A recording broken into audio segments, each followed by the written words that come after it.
Why does substance abuse lead to criminal behavior? Imagine a person caught in a cycle they can't break free from, where their need for drugs pushes them into actions they never thought they'd do. That's what we're exploring today. Substance abuse and criminal behavior are often linked, but how exactly does one lead to the other? Let's break it down. Substance abuse means using drugs or alcohol in a way that harms health or causes problems in life. Criminal behavior covers illegal acts like theft, violence, or drug trafficking. Many studies show a strong connection between the two. One reason is that people addicted to drugs often face financial problems.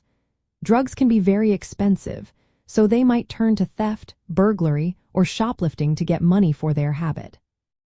Data from prisons show many inmates committed crimes mainly to buy drugs. Property crimes like stealing are common among those with addiction issues, but violence is also a big factor. The effects of drugs on the brain also play a big role. Certain substances like alcohol, stimulants, or synthetic drugs can change brain chemistry. They can lower inhibitions, make people more impulsive, or even increase aggression. That's why alcohol is often linked to violent crimes, including fights, assaults, and even murders. When someone is under the influence, their judgment is impaired, making aggressive or risky actions more likely. Long-term drug use can also increase the chances of self-harm or suicidal behavior, which sometimes leads to criminal acts. Another factor is the illegal drug trade itself. Drug trafficking involves violence over territory, disputes between dealers, or retaliation for thefts. These conflicts often turn into violent crimes, which law enforcement has to handle.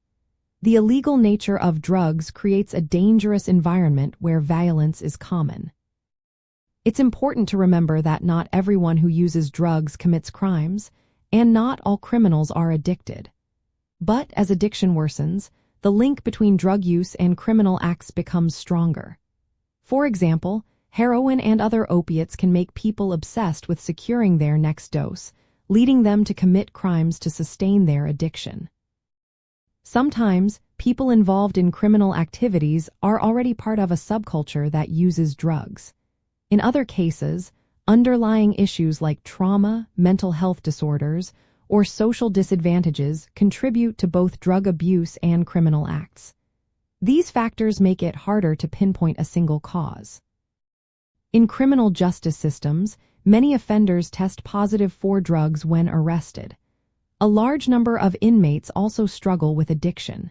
This has led to debates about whether to focus on punishment or treatment.